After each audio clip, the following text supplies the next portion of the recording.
All right, so this is going to be a quick walkthrough of the mixing process of the iconic snare sounds, tools of the track video that we've just done on the Drum Center Portsmouth YouTube channel, specifically focusing in on the super unknown Matt Cameron Black Hole Sun snare drum sound.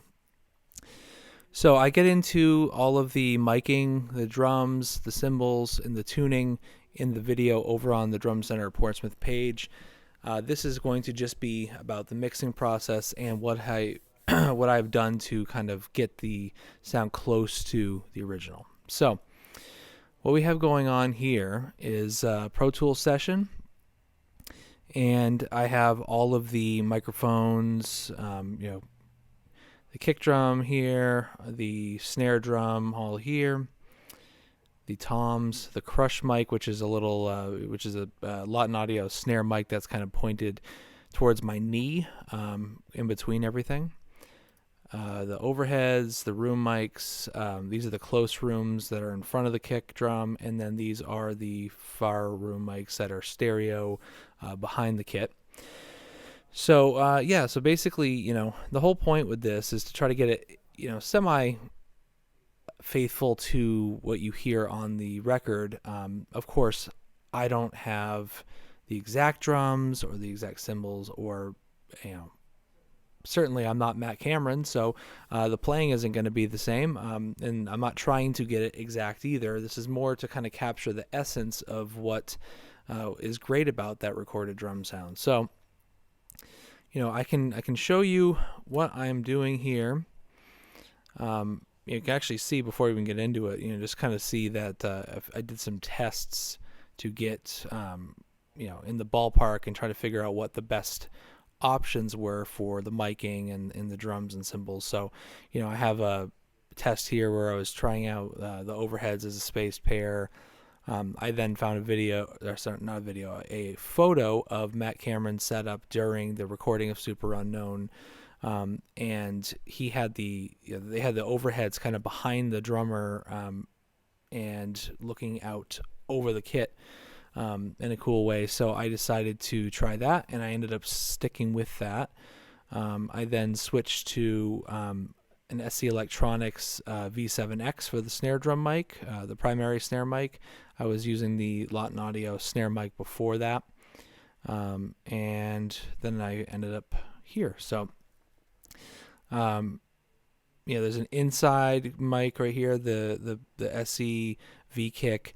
This is SE Electronics BL8, which is like a flat boundary type microphone, very reminiscent of the Shure Beta 91 that I have decided I really enjoy placing on the floor right underneath the front bass drum hoop. And that's been my preferred location for that. And then a Lawton Audio Clarion for the large diaphragm kind of tone of the bass drum. All of that goes down to a kick bus here. So you can see I'm not doing a whole heck of a lot on the individual channels. I'm adding a tiny bit of upper mid-range around 5, that's just kind of adding a little more attack, and then a bit of EQ going on here with the large diaphragm condenser, to try to get a little more thump out of the low end and sweeten up the mids and highs a bit. But before I get into that, I will start with the mix bus, and this is basically a similar thing that I would do for most things. I have a SSL bus compressor, averaging, right around 4 dB of gain reduction, I believe. Let's see. Well, on the snare drum, it's slamming up around 8. The other thing too is I just, you mix with your ears. So if you see that, you may go, oh, that's a lot of compression. But if the sound is what you want, who cares? Then this guy here, the Manly Massive Passive, I've been using this on virtually everything because of what it does to the mids and the highs. Just unbelievably musical.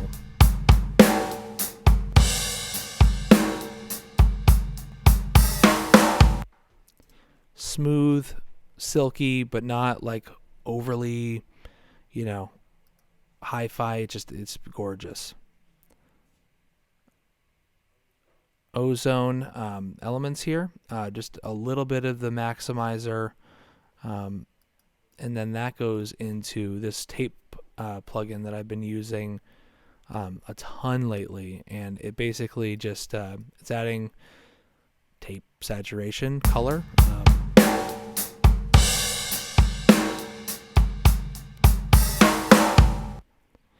It honestly, it makes it brighter and smoother at the same time. It almost kind of takes some of the stuff that would maybe be less pleasing to your ear, and it just makes it all sound a bit more musical. I've been loving that. It just makes my stuff sound better. And then into FabFilter Pro L2, which is nothing revolutionary going on here, just the limiter that I'm using. So, okay, back to the kick drum. Let's listen to what the kick sounds like.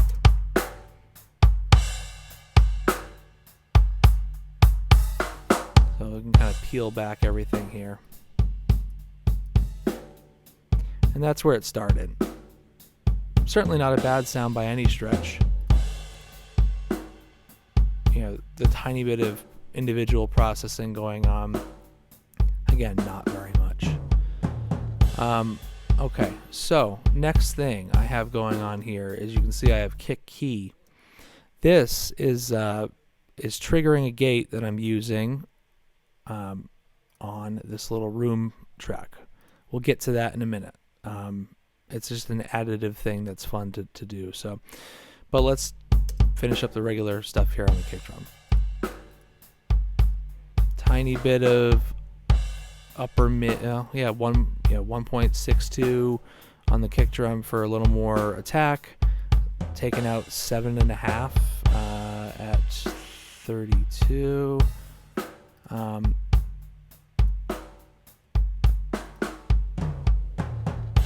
This guy here, Kive Audio.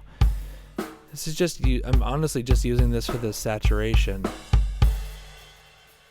It just kind of thickens it up and makes it feel a little better to me. Subtle stuff. This is a cool thing. FabFilter Saturn.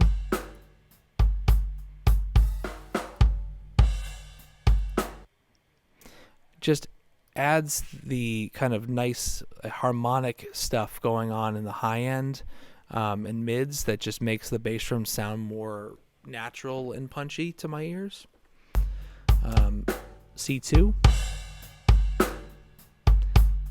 I have this little preset that I've made, which is an opto setting on the compressor with a kind of medium-ish attack and a slightly faster release. But I blend in a bunch of the dry signal, so it's not fully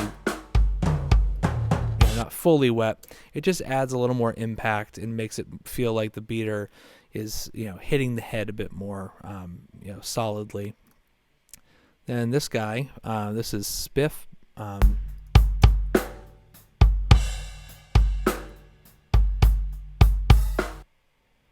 Again, it's making it almost sound like I'm using a wood beater now. I'm always looking for ways to make the drums feel like they're getting hit harder.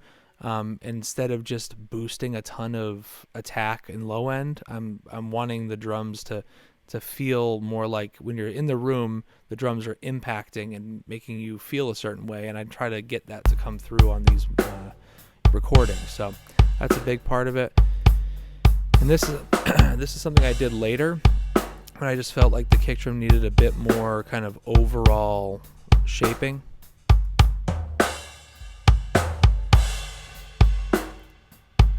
Without it. And with it again. So it's further refining of the lower mids, adding a tiny bit more of this 1K area, some more air up here, trying to make the bass drum have a little more knocky low end, and then kind of tightening up the high pass. So, all right, moving on quick to this kick room track here. This is literally one of the room close mics duplicated. Whatever one sounded better, whatever one had a better bass drum sound, and we'll listen to that on its own. So it's just being gated. Just trying to get it to be more of the bass drum. R bass, I was messing around with this. Just making it feel a little bit more chesty. And then a little EQ, I'm just, taking out a bit of mud. That's all this is. I ended up having to flip the phase. Yeah, I flipped the phase on it just to make it add up properly with the actual kick drum signal.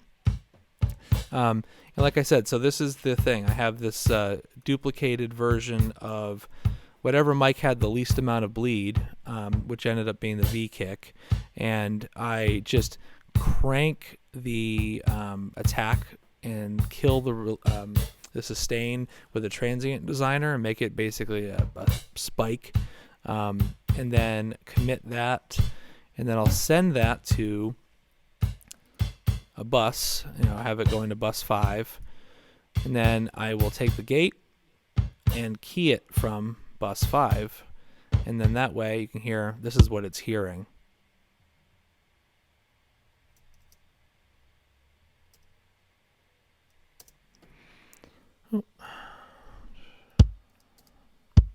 That's what the gate is hearing. So anyways, it just kind of adds a bit more air around the sound of the bass drum.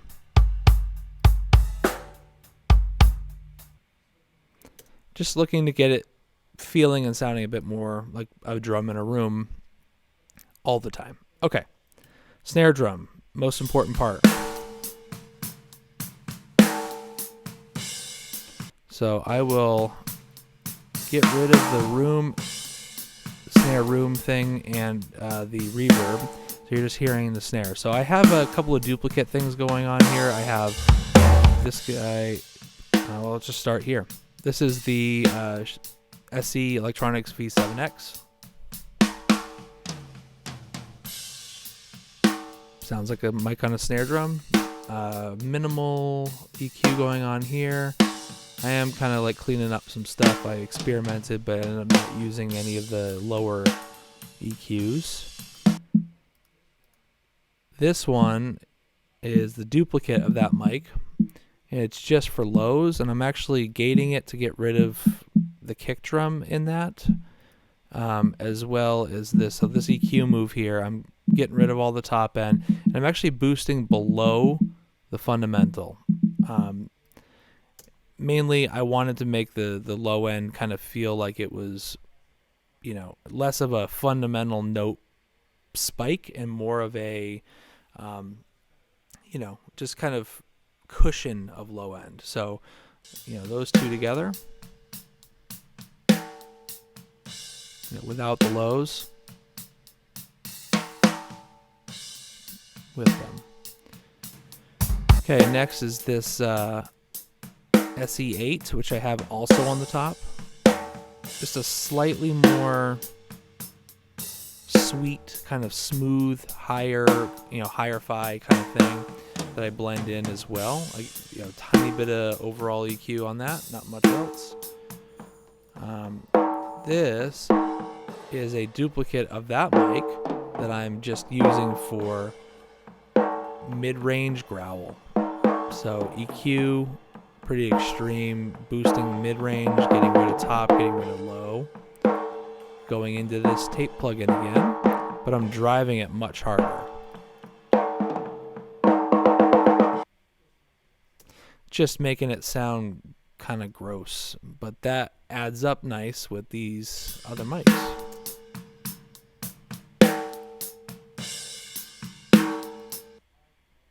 Just adds more of that mid-range goodness that we like about this particular snare sound. And then snare bottom, nothing revolutionary going on there. I think I'm adding some sustain with the transient designer. And then that goes to, all of these go into the snare bus, which I'm hitting a good amount of EQ. Yeah, just making it brighter, boosting, 6.5 at 1.5, 9, just about 9 on a shelf at 648. Cleaning up a little of the low end, and then boosting another, fairly dramatic 7 and 7.2 at 200. Going into this K-strip plugin again from Kive, just once again just using it for the preamp section. And more EQ. Boosting more low end, but again, slightly below where the actual fundamental note is. Boosting more mids and a bit more air. Also cleaning up even more of the low end stuff that you don't need. And then into the tape plugin again.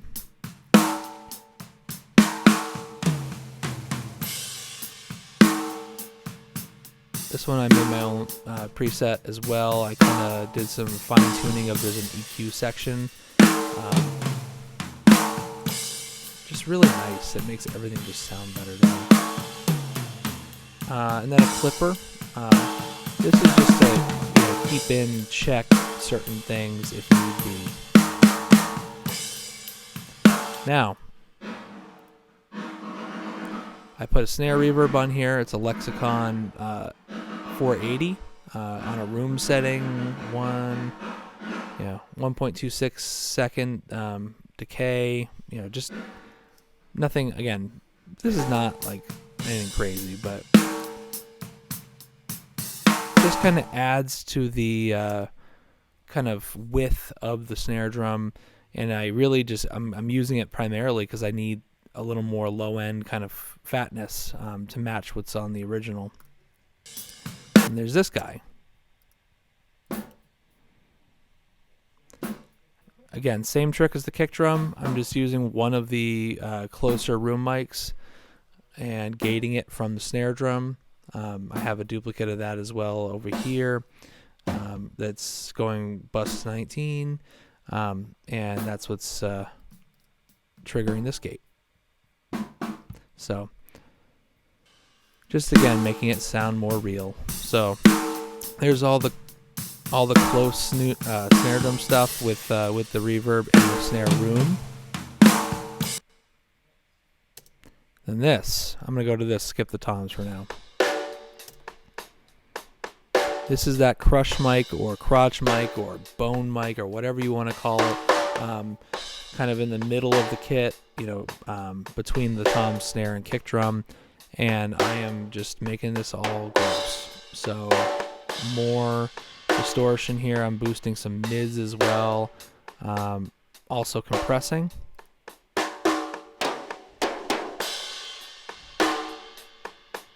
Oh, I'm also using this transient shaper here. Just full attack, full sustain, trying to make it more aggressive. EQ, as well as an expander gate to try to focus it more on the snare drum. More EQ. Again, so the whole point of this is just to add to the aggression of the mid-range. And then this, which is the whole thing. This is Soundtoys Devil Lock, and I'm using compression and crunch, and mixing it. It's an aggressive setting, so I'm mixing it in very subtly here. So if you listen to it, if I put it on full,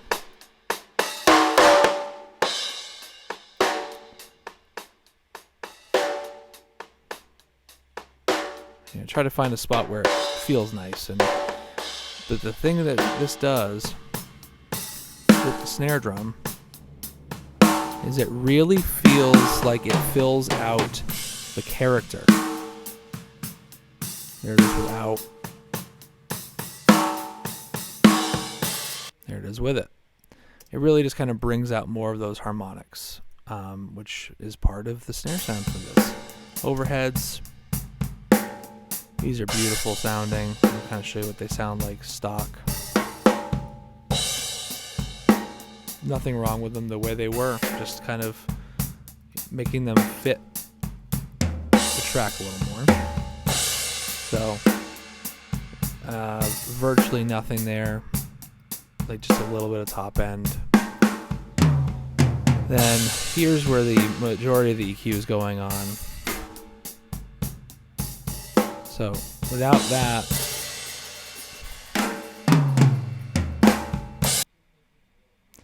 it's just making them a little brighter, more exciting, adding a little low end to the snare drum, sucking out a little bit of, boxiness there and cleaning up the low end. But honestly, I could have probably left this alone. It probably would have worked just fine. You can see I'm also flipping the phase on them just so that they line up with the snare drum. I feel like sometimes I end up having to do that after I do certain EQ moves. So you always want to double check that. Quickly toms. Let me find a spot where the toms are playing.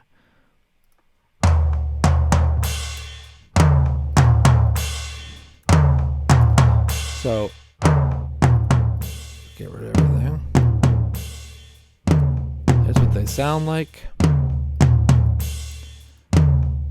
Some EQ on the individual mics, just kind of doing what you would expect, taking out some of the boxiness, adding some more of the low end, and brightening them up a hair. This is the biggest part.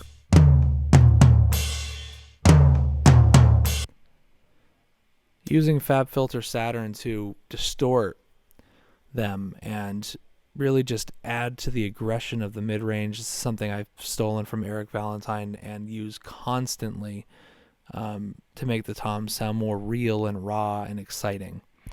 Again, with this,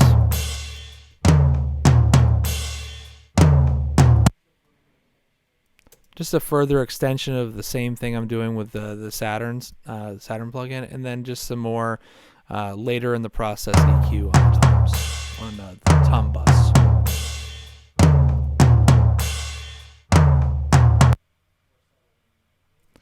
More subtle than you might think, but just sweetens them up a bit. Room close.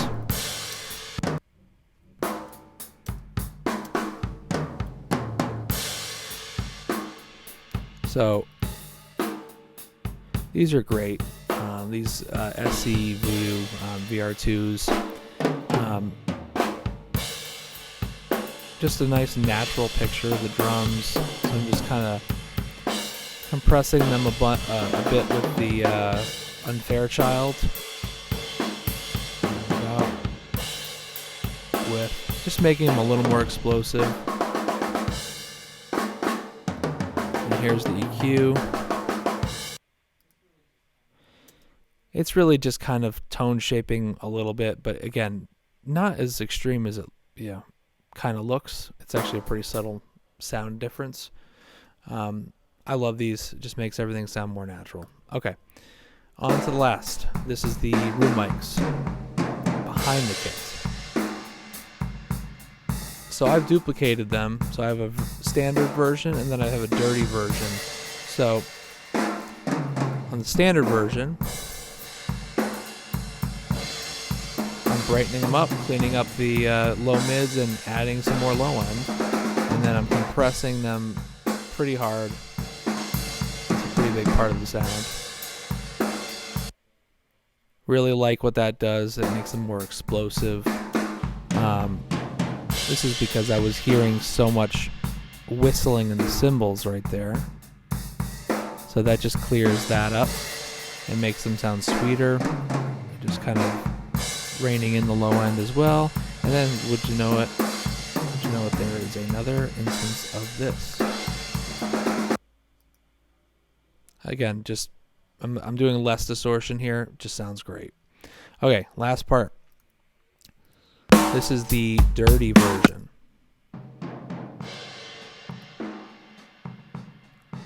So virtually no EQ. I'm just kind of rolling off a lot of the top end and then a bit of the low end. And then once again with the Devil Lock. So that's the whole sound of this part. I'm not using any of the compression though. I'm just using the crush part. and it's on full, and I'm also darkening it a bit with this darkness knob. Another subtle EQ move just to kind of tame it afterwards, and that's kind of it. So here's the full thing.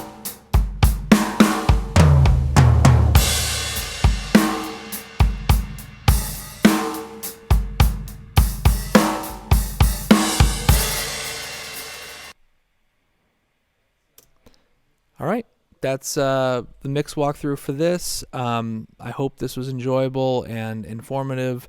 I'm really enjoying doing this type of stuff. I'll say, you know, there's a million videos on YouTube about how to mix and tips and tricks and what you should do and what you shouldn't do and hacks and all that. And I have really no interest in any of that. I kind of realized that over time, I can only learn so much from that type of stuff, and I'm much more interested in the why. So rather than the tools, so I'm probably gonna get more into that in the future. And why did I do things the way that I do them, and what the desired result is. Obviously, with this, the desired result was to get a similar type sound to the Black Hole Sun recording. And I hope that I got pretty close. To me, it feels like that. Yeah, let me know if you have any questions on this. I'd love to chat about it and get nerdy with whoever would like to. So, thanks for watching.